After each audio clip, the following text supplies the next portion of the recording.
প্রেক্ষাপট ছাড়া খুব একটা কিছু বোঝা যাবে না, মানে গল্পটা দেখলেই, পুরো গল্পটা জানলেই তাহলেই একমাত্র ক্যারেক্টারগুলো বোঝা যাবে। আমার ক্যারেক্টারের নাম প্রবাল, এইটুকুনি বলতে পারি।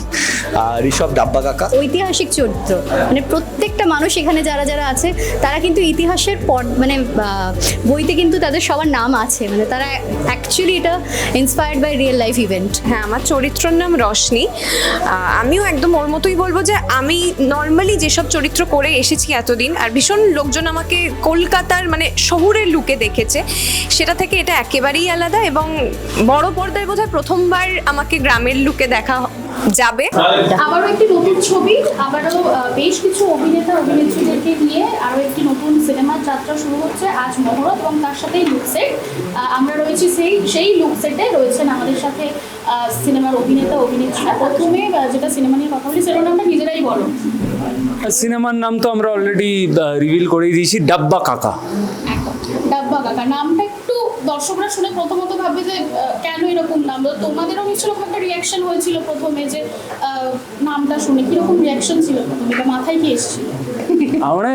আমাদের চারজনের মধ্যে সব থেকে প্রথম আমি শুনেছি গল্পটা, তো যখন প্রথমে ডাব্বা কাকা এসেছিল আমি ভেবেছিলাম খাবারের ডাব্বা আর কি, মানে বাঙালির তো একটু ভোজন বিলাসী, ওই জন্য আমি ভেবেছিলাম কিছু খাবার টাবারের ব্যাপার থাকবে, কিন্তু একদমই ওরম না। তো ডাব্বার ভেতরে একটা ম্যাজিক আছে, সেই ম্যাজিকটা কি সেটা তো এখন আমরা বলতে পারবো না, কিন্তু সেটা সিনেমা দেখলে বোঝা যাবে। বাট খুব ইন্টারেস্টিং একটা সাবজেক্ট, এবং এই সময় দাঁড়িয়ে খুব গুরুত্বপূর্ণ কিছু কথা এই সিনেমাটা বলবে আমাদের সমাজ নিয়ে, সমাজের মানুষ নিয়ে, বিশেষত প্রান্তিক মানুষদের নিয়ে। আমাদের বাংলা সিনেমা তো মূলত শহরের মানুষের কথা বলে, সেখান থেকে বেরিয়ে এই সিনেমাটা প্রান্তিক মানুষের কথা বলবে। আচ্ছা, তোমাদের তো ক্যারেক্টার রিভিল এখন তোমরা করছো না কেউ, নাকি একটু আজ পাওয়া যাবে? না, আমি জানি না, আমি বাকিরা বলবো। আমি ডাব্বা কাকা, ব্যাস এইটুকুনি, এইটাই আমার পরিচয়। চাইছিল এই হচ্ছে না না না, ও হাত বাড়িয়েছিল বলে তাই জন্য আমি হাত বাড়িয়েছিলাম।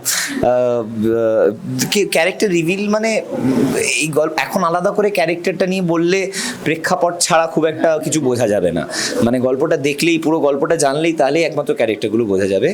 আমার ক্যারেক্টারের নাম প্রবাল, এইটুকুনি বলতে পারি। আর ঋষভ ডাব্বা কাকা, এবং ওরা দুজন ওদের কথা বলবেন, আমি স্বাভাবিকভাবেই। প্রবালের স্ত্রী রোলটা করছি উমা, আর ভীষণ ডিফারেন্ট, বিকজ আমরা এতদিন অবধি যে ধরনের চরিত্র করে এসেছি তার থেকে এটা একটা ল্যান্ডমার্ক ডিফারেন্ট। একে তো কনসেপ্টটা একটা হিস্টোরিক, এটাও একটা হিন্ট দিয়ে দিচ্ছে একটা ঐতিহাসিক চরিত্র, মানে প্রত্যেকটা মানুষ এখানে যারা যারা আছে তারা কিন্তু ইতিহাসের মানে বইতে কিন্তু তাদের সবার নাম আছে, মানে তারা অ্যাকচুয়ালি এটা inspired by real life event. তো উমা যে চরিত্রটা আছে সেটা একটি ভীষণই ডিফারেন্ট চরিত্র, আবার এতদিন যেটা গ্ল্যাম লুকে আমাদের সবাইকে তোমরা দেখে এসছো একেবারেই ডিফারেন্ট, মানে চিনতেই পারবে না সেই মেম সাহেবকে। এবং ঐশ্বরী এবার বলবে ওর লুকটা কি আছে। হ্যাঁ, আমার চরিত্রের নাম রশনি। আমিও একদম ওর মতোই বলবো যে আমি নর্মালি যেসব চরিত্র করে এসেছি এতদিন, আর ভীষণ লোকজন আমাকে কলকাতার মানে শহুরের লুকে দেখেছে, সেটা থেকে এটা একেবারেই আলাদা। এবং বড় পর্দায় বোধহয় প্রথমবার আমাকে গ্রামের লুকে দেখা যাবে। এর আগে আমি আর ঋষভ একটা থিয়েটার করেছি, যেখানে আমি প্রথমবার একটি গ্রামের চরিত্র করেছিলাম। তো এখানে আবার নতুনভাবে আমি নিজেকে নতুনভাবে এক্সপ্লোর করতে পারছি, খুব ভালো লাগছে। প্লাস এই যে সবার সাথে কাজ করছি আবার এতদিন পরে, তো এটা তো ডেফিনেটলি একটা ভালো লাগার জায়গা। একদম। আর কাল থেকে শুরু হচ্ছে শুটিং, তো কে কতটা টেনশনে আছো? টেনশনে আমরা নেই অনেস্টলি, কারণ এই যে বুঝতেই পারছো যে সবাই বন্ধুর মতো, সবাই একসাথে কাজ করলে কোনো টেনশন হয় না। এবার বলুক সবাই, আমার কোনো টেনশন নেই। হ্যাঁ, মানে টেনশন আজ অবধি ছিল যে লুকসেট হবে, টেনশন এখন হচ্ছে কারণ এই যে মিডিয়া এত প্রশ্ন করছে, আমাদের কাছে উত্তর কম। শুটিং যখন শুরু হবে ওটা শুধুই আনন্দ আর শুধুই হুল্লোড় আর শুধুই মজা, আমার কাছে শুটিং মানে তাই। আর বিশেষত এই শুটিংটা, কারণ এই শুটিংয়ে যারা আমার সহ অভিনেতা অভিনেত্রী আছেন তারা সবাই আমার বন্ধু, আমরা সবাই এটা সমসাময়িক, আমরা সবাই মোটামুটি এক সময় একই টাইমে কাজ শুরু করেছি এবং একই টাইমে কাজ করছি। তো সেইটা আমার মনে হয় সব থেকে বড় মজা। প্রচুর আড্ডা হবে, এইটুকু বলতে পারি, শুটিংয়ের মধ্যে প্রচুর আনন্দ হবে। আমি জানি না, তার ডিরেক্টর হয়তো রেগে যাবেন আমাদের ওপর মাঝে মাঝে, বাট এইসব তো শুটিংয়ের অংশ হয়েই থাকে। But I am very happy যে এই যে কাজটা, আমি খুব খুশি। অনিন্দর সাথে আমরা আগে একটা ছবি করেছি কিন্তু আমরা স্ক্রিন শেয়ার করিনি, এবং অনিন্দ আমার খুবই ভালো বন্ধু এবং আমার খুব পছন্দের অভিনেতা। আমি ওর অভিনয়ের ভক্ত, এবং এবার একসাথে স্ক্রিন শেয়ার করবো। বিনীতাকে আমি বহু বছর আগে দেখেছিলাম, তারপর আমি ভেবেছিলাম যে ও বোধহয় সত্যি সত্যি বিদেশ পাড়ি দিয়েছে, ও বোধহয় বিদেশে থাকতো, ও বিদেশেই থাকতো আর কি, ও অ্যাকচুয়ালি একটা মেম সাহেব। সেখান থেকে ফিরে এসে একটি গ্রামের চরিত্র, সেটা ডেফিনেটলি। আর ঐশ্বর্য আর আমার ম্যানিফেস্টেশন আছে যে আমরা প্রত্যেক বছর একটা যে কোনো কাজ করবো, আইদার সিরিয়াল, আইদার সিরিজ বা সিনেমা বা থিয়েটার, আমরা করব প্রত্যেক বছর, আমরা একসাথে একটা কাজ করব। একদমই। আর কাল থেকে তো শুরু হচ্ছে শুটিং, হইবে করে শুটিং হবে তোমরা বলে তো, আর তোমরা সিনেমা নিয়ে খুব একটা কিছু বলছো না এখনই দর্শকদের। আমরা চালাক হয়ে গেছি তোমাদের প্রশ্ন শুনে শুনে। একদম তাই। আমরা হিন্ট দিচ্ছি, আমরা কিন্তু hint দিচ্ছি। হিন্ট দিচ্ছি। সেটাই হচ্ছে, বাট তোমরা তো মুখ খুলছো না খুব একটা, তো আমরা একটু তাহলে একটু ফানি কোশ্চেনে চলে যাই। হ্যাঁ, যাও যাও, তাহলে অনিন্দকে দিয়ে শুরু। কারণটা আমি বলি, কারণ আমাদের মধ্যে একমাত্র কমেডি শোতে ও পারফর্ম করেছে। রোস্ট কমেডি শোতে, হ্যাঁ, ইয়েস। অরিন্দমকে জানি, ঠিকই আছে, তোমার সাথে মানায়। আচ্ছা, প্রথমত বলো সেটে কাল সবচেয়ে লেট করে কে আসবে বলে মনে হয়? ঐশ্বর্য। বাহ, শান্তি, বাহ। সবসময় ঠিক।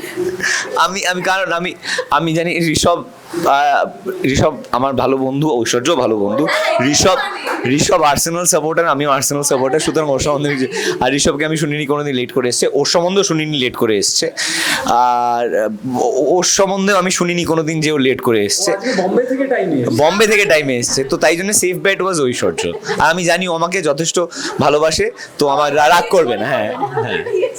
আচ্ছা, ডিরেক্টরের কাছে সবচেয়ে বকা কে থাকে? বা কে বেশি স্ক্রিপ্ট ভুলে যায়?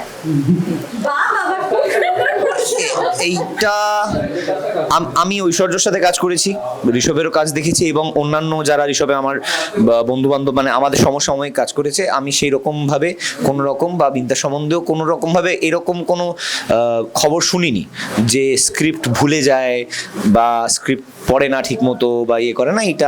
এটা মোটামুটি আমাদের ব্যাচ অফ অ্যাক্টার্সদের মধ্যে মোটামুটি কারণ নেই, কারণ আমি ভালো অভিনেতা হবো না খারাপ অভিনেতা হবে সেটা তো আমার হাতে নেই, কিন্তু বেসিকটা হচ্ছে পার্টটা তন্ত পড়ে যাবো, প্রিপারেশন করেই সবাই। সেইটা। আচ্ছা, ঋষভের কাছে আসি।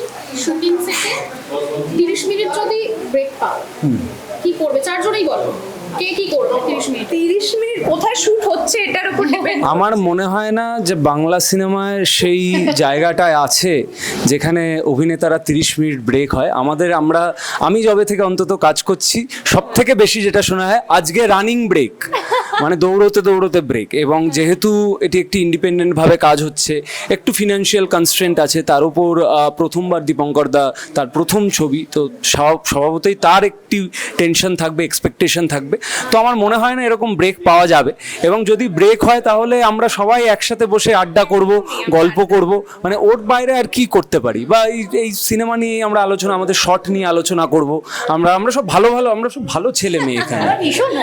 ভীষণ মুখ চোখ দেখে বুঝতে পারছো না, বোঝাই যাচ্ছে তোমরা খুব ভালোভাবে শুটিং সেটে কাটাবে। এবং শেষ প্রশ্ন অনিন্দার কাছে আবারও, কারণ তুমি যেহেতু রোস্টের সাথে জড়িত, শুটিং সেটে এই গজনের মধ্যে যদি বলা হয় কাউকে রোস্ট করবে, কাকে বেছে নেবে? ও তো প্রথমেই আমাকে বেছে আমি প্রথমে ওকে রোস্ট করার জন্য বেছে নিলাম, যেহেতু ওর সাথে আমার সবে আলাপ হচ্ছে, তো তাই জন্যে আমি ওকে রোস্ট করতে একটু দ্বিধাবোধ করব, কারণ কিছুদিন পর থেকে করবে তো। যদি সেরকম সখ্য তৈরি হয় তাহলে নিশ্চয়ই করতে পারি, ও আমাকে করতে পারে।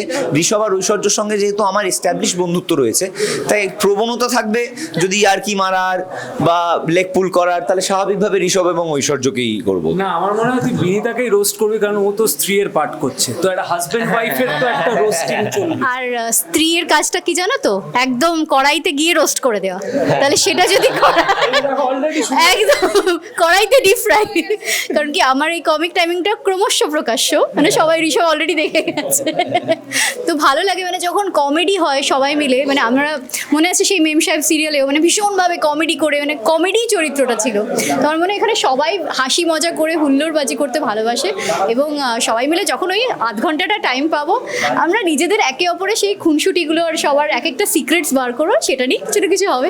আর ভাববো কতক্ষণে শুটিংটা আবার শুরু হবে, কারণ না হলে তো সময় বেশি লেগে যাবে। অলরেডি বৃষ্টির পূর্বাভাস রয়েছে, তো 30 মিনিট ব্রেক হলে আমরা সবসময় চিন্তা করব প্রডিউসারের কথা, ডিরেক্টরের কথা, যাতে সিনগুলো তাড়াতাড়ি তোলা যায়। না হলে আমাদের প্রডিউসার রোস্ট হয়ে যাবে, আমাদের সেটা আমরা চাই না। আমরা ভালো ছেলে মেয়ে। একদম।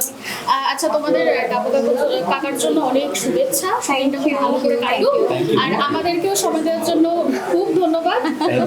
খুব তাড়াতাড়ি দেখা হবে সিনেমা হলে এই মুহূর্তে।